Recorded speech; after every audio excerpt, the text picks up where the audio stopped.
All right, we have seen how we can derive the potential difference given an electric field. But is it possible to go the other way around? Is it possible to derive the electric field equations from the scalar quantity of potential difference? Now that would actually be very useful because scalars are a lot easier to work with. So if you had a scalar, could you derive the electric field? The problem here is that this is a scalar and this is a vector quantity. Now going from the vector quantity to the scalar quantity, we just use this line integral. And we know that we take a dot product here, and the result of a dot product is that it's a scalar quantity. So we're summing up the scalar quantity in the electric field of a point charge, a test charge actually going along some line integral. So you've seen how to do that already. But how do you do this? How do you go from, how do you get E from V? Well, to discover how that happens, we need to talk about a few things, first of all. First of all, our original definition of what potential difference was is the negative of the amount of work going from the initial to the final position divided by Q naught. That's the energy per charge. So this implies that the amount of work going from the initial to the final position is equal to minus delta V times Q naught. Also recall that work is force times distance. So in its differential form, dW is equal to F dot ds. So that's force times distance, represented as the dot product here. Well, the force that's in question here is the electrostatic force, which can be expressed as Q naught times E dot ds. If we evaluate this dot product, then Q naught E cosine theta ds is what dW is. Okay? Now, if we express this in its differential form, then dW is equal to minus dV times Q naught. So let's take these two thoughts here and let's put them together into one thought. And that is that minus dV Q naught equals Q naught E cosine theta ds, like that. Okay, let's rearrange the terms here a little bit, and we see that E cosine theta is equal to minus dV ds. So this is the derivative of V with respect to S. Well, S, you may recall, came from our line integral. It represents the path. So S is just a symbol that's used to indicate some arbitrary coordinate. So S could be X, Y, or Z if we were using rectangular coordinates, or it could be R or theta if we were using spherical coordinates. So this is the derivative of V with respect to some coordinate, X, Y, Z perhaps. So what is this over here? Well, this over here is the component of E that's in the S direction.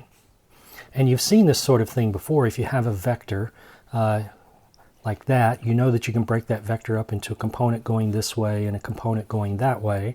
And if this is the angle theta and this is the vector E, then this is the E cosine theta component. Well, if ds happens to also be in that direction there, then the E cosine theta is the component of E that's in the same direction as the ds vector. So in other words, this is E sub S, where S is just the coordinate. Maybe that's the X, Y, or Z direction. So by taking the derivative of V with respect to S, you get the component of the electric field that is in the direction of S. So if we were talking about X, say E sub X, that would be equal to minus the derivative of v with respect to x. Now, I'm using partial derivative terms here, and if you've never seen a partial derivative, it's the same as a regular derivative where you treat everything as a constant except for the x in this case. E sub y then would be minus the partial of v with respect to y, and E sub z would be equal to minus the partial of v with respect to z, like that. Now you can put all of this together into one type of equation that involves the gradient function. So E, x, y, and z that you see there can be expressed this way. This is the x component. This is the y component. This is the z component. So the vector E, the whole vector, is just E sub x in the I direction. If we're going to assume that our coordinate system is x, y, and z for this, plus E sub y in the j direction, plus E sub z in the k direction. So if I wanted to write this out, I could say if I start with some potential function v, then to get the x component of the electric field, that's minus the partial of v with respect to x, I, minus the partial of v with respect to y, j, minus the partial of v with respect to z, k. All of that right there will give me the x, y, and z components of the electric field. Now, all of this is put together into a different symbol that looks like this. That's a function that requires another function as an input. So this is the partial with respect to x, I, plus the partial with respect to y, j, plus the partial with respect to z, k, like that. And then we can take this function right here. What we would do is we would have an input of, say, the potential into this function, and we would write that as del V. So this has several different names. It's actually a nabla symbol. That's the name of it. But it's sometimes called a gradient function or grad, or you'll hear me say also del. So it's the del function. So if I take minus del V, that's equal to the vector E of the electric field. So this symbol right here is a function that takes a scalar input and converts it into a vector output. Okay. It's also used quite often in other mathematical quantities. For example, del dot, a function, is called the divergence, and del cross is called the curl. And those are more advanced mathematical functions that you may encounter eventually if you take this class, the second semester of this class. If you're an electrical engineering major, you're required to take another semester of this class, which is, you know, this class on steroids. And you will encounter divergence and curl in that class. Okay, well, let's use this information here and start off with some potential function. Let's start off with a fairly easy one to begin with. Let's say that I have a potential that is 3x squared y cubed times z. So this is just some function of x, y, and z that describes the potential throughout some area. So if I have some coordinate system, x, y, and z, this function describes what the potential looks like in this area. Well, what I want is I want to know what is the electric field, what are the equations that describe the electric field in that area, and the electric field is a vector. So what do? I have to take the derivative of this with respect to x, y, and z, and determine what each of those components are, the x component, the y component, the z component of the electric field. So E is equal to minus del V. So let's do this. Let's say negative, and now the first component is going to be the derivative of this with respect to x. And it's the partial derivative, which means we keep everything constant except for the x. The x is the variable. The y is treated like it's a constant. The z is treated like it's a constant. So if I take the derivative of this, it's going to be 6xy cubed z. And that is the x component. Plus, now let's take the derivative with respect to y, so everything is a constant except for the y. And now that's going to be 9x squared y squared z. And that is the j component, or the y component. Plus, now we take the derivative with respect to z. Z is the variable, everything else is a constant. So we've got 3x squared y cubed, and that's the k component. So there you have three components, the x component, the y component, the z component of the electric field now. And that is what the electric field is. It's right there, those three components. Now we can do the same sort of thing for a more complicated case. So let's say that we have a potential function that looks like this.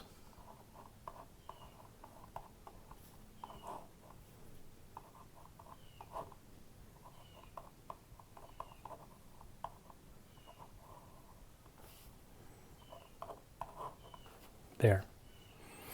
And this is potential along the z-axis.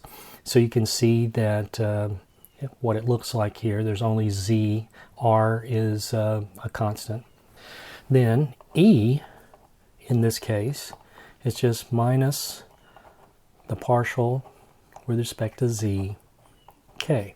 So there's only one component to the electric field here because we only have one variable, and that's z. Okay, so we need to take the derivative of this with respect to z. So let's factor out the k. Let's factor out the sigma over 2 epsilon naught. And let's take the derivative of this right here. Now that's a quotient, so we could use the quotient rule, or we could rewrite this as z times z squared plus r squared to the negative 1/2, and we could do that as a product then. Okay, well, if we do it as a product, then this is going to be the derivative of the first times the second, so z squared plus r squared to the negative 1/2, plus the second times the derivative of the first. I'm sorry, the first times the derivative of the second. This was the derivative of the first times the second. That's what this term is. Multiplied by the second times the derivative of the first. So z times negative 1/2 times z squared plus r squared to the negative 3/2 times the derivative of what's inside, which is just going to be 2z. There. So I have to now simplify this a little bit. So this is going to be minus k, still got sigma over 2 epsilon naught there. And this is going to be 1 over the square root of z squared plus r squared. Minus, now, looks like the 2's cancel. I'm going to end up with a z squared on top divided by z squared plus r squared to the 3/2 power. There. All right, let's move on and talk about electric potential energy. Of a system of charges. electric potential energy of a system of charges. Now, what is electric potential energy of some system of charges?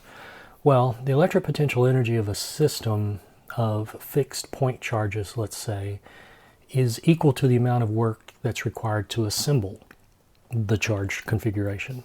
So just to give you an idea, let's say that I have 2 point charges here that are relatively close to each other.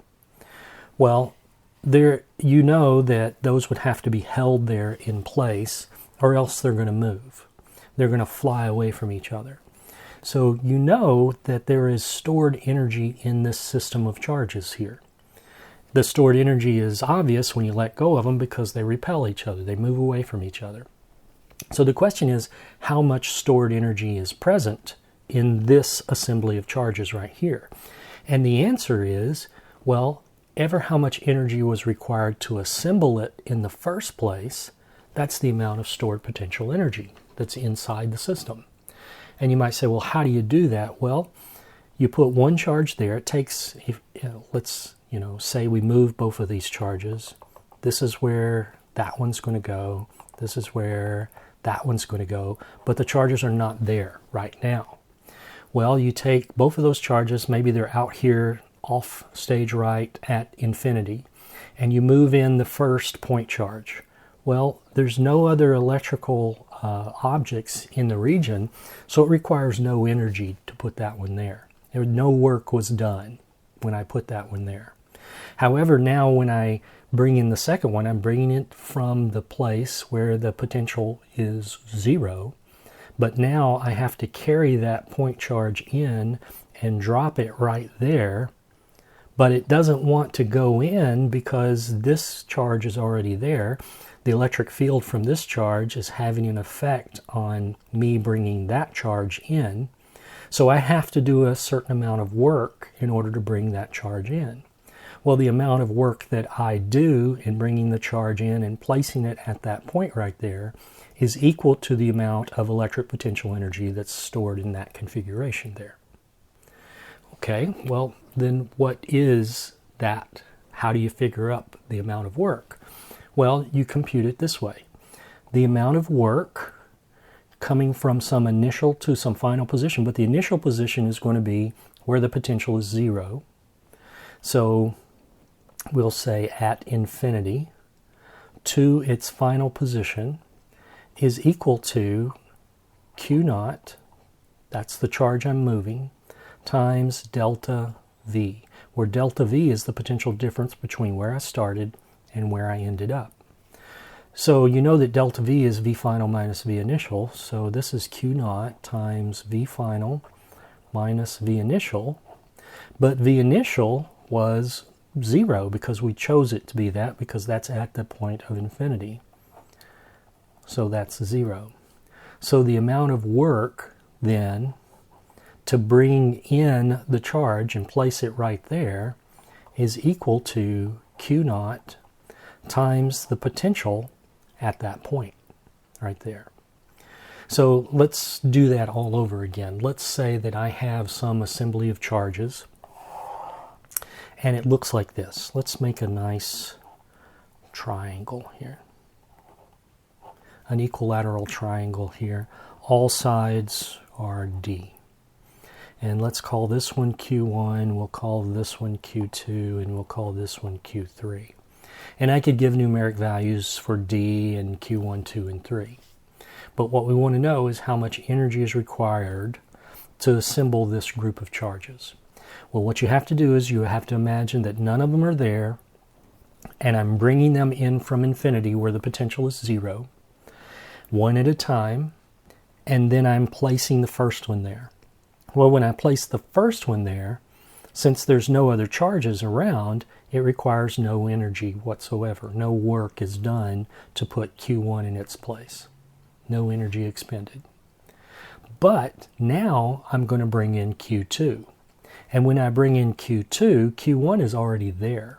So some amount of energy is going to be expended. Let's let U equal the amount of energy moving charge 2 in. And that's equal to what was set up here, Q2 times the potential at that point. Well, the potential at that point is due not to Q2 but to Q1. So we'll say potential due to 1 at that point where Q2 is going to go. Well, what is that? That's Q2 times K Q1 over the distance that it is away, which is D. So there's the amount of energy required to move in charge 2. Now, how much energy is going to be required to move in charge 3? Well, it's going to be Q3 times the potential at point 3 here. Well, the potential now is due to Q1 and Q2. So it's potential 1 plus potential 2. So what is that? That's Q3 times K Q1 over D plus K Q2 over D. If I distribute that through, that's K Q1 Q3 over D plus K Q2 Q3 over D. Now that I put all three charges in their place, the total energy, U, is just U1. That's the amount of energy expended by putting 1 there, but we know that that's 0, plus U2 plus U3. So now if I expand these, that's equal to K Q1 Q2 over D plus K Q1 Q3 over D plus K Q2 Q3 over D, like that. So there's the total energy required to assemble these charges, which is also the total energy that exists in this system of charges in the form of potential energy, the form of electric potential energy. Now, if you weren't able to follow all of that, that's probably not too bad, because now I'm going to show you exactly how to remember this. Look here. This is 1, 2. Remember, we had 3 charges. They were numbered 1, 2, and 3. This is the permutation of 1 and 2. This is the permutation of 1 and 3. And this is the permutation of 2 and 3. If you'll look here, that's all possible combinations of each of these charges here. You can have 1, 2, you can have 1 and 3, or you can have 2 and 3, and that's pretty much it. And it doesn't matter. 3 and 2 is the same as 2 and 3. All right, so what we did is we have K Q1 Q2 over the distance between 1 and 2 plus K Q1 and 3 over the distance between 1 and 3 plus K Q2 and 3 over the distance between 2 and 3. And the distances were all D in this case, so all of these are just D on bottom. Now, if I had given you numeric values for Q1, Q2, Q3, and D, you should be able to compute then what the total energy contained in this system of charges is. Let's do it again for another situation. Let's say that we have a square with charges on each corner. This is Q1, Q2, Q3, and Q4. And this is a square where all sides are D. All right. The question is, what is U? U is the amount of potential energy stored in this system of charges. Well, rather than going through the steps like we did last time, you should be able to just jump to the solution. U is going to be K times every permutation. K Q1, Q2 over the distance between 1 and 2, which is D in this case, plus K, okay, we've done 1 and 2, let's do 1 and 3, over the distance between 1 and 3, which is also d. Remember, this is a square. All sides are d. Okay, plus k q1 q4 over the distance between 1 and 4, but the distance between 1 and 4 is this diagonal here, and that diagonal is square root of 2d. Plus, okay, we've done 1, 2, 1, 3, 1, 4. Let's do k q2 with 3. Okay, what's the distance between 2 and 3?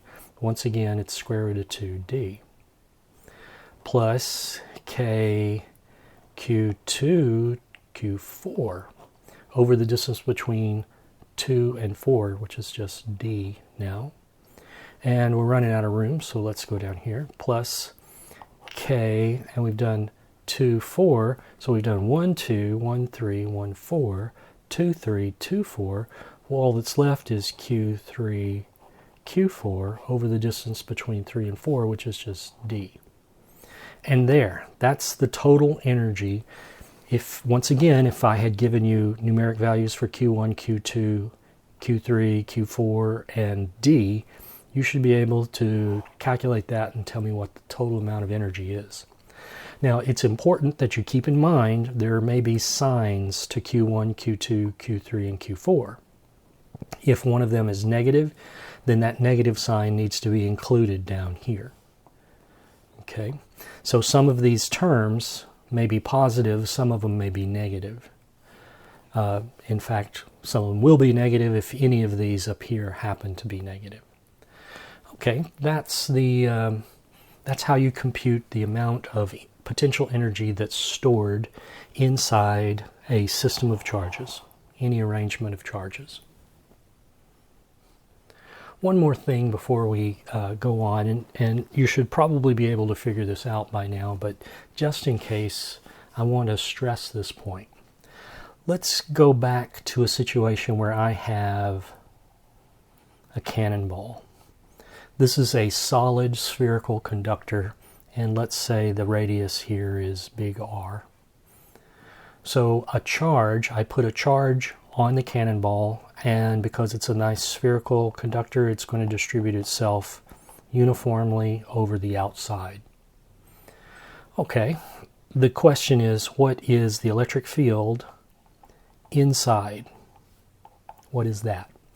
Well, hopefully you realize, because this is a solid conductor, you realize that the electric field is 0 on the inside. All right, and you would be correct. That is the case, and hopefully that's been drilled into your head by this point. But what is the potential inside? What is that? Well, in order to figure that out, we need to know that delta V is equal to minus the integral from the initial to the final position of E dot ds. But E is 0 if we're talking about inside. So this is going to be V final minus V initial, and we're assuming we're going from one spot to another spot on the inside, so maybe from this point to that point on the inside. So one of them is going to be the final position and one of them is going to be the initial position. But the E here is 0, so that makes this whole integral here equal to 0.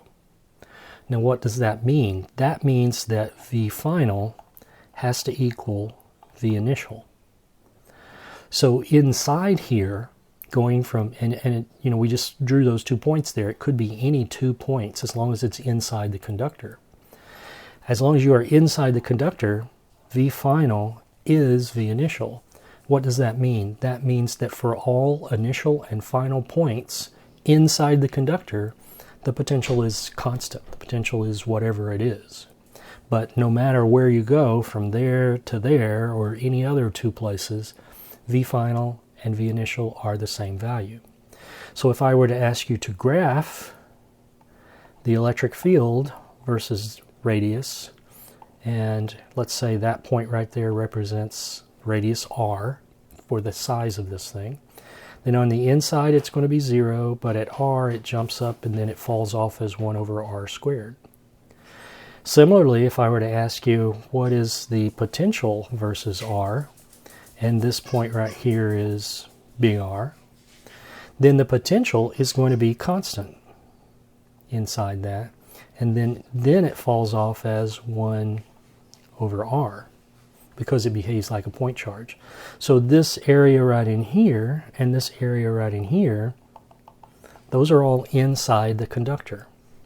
And whatever this happens to be, we don't know its value because we weren't given any numeric values here, but let's say that that's V0 at that point.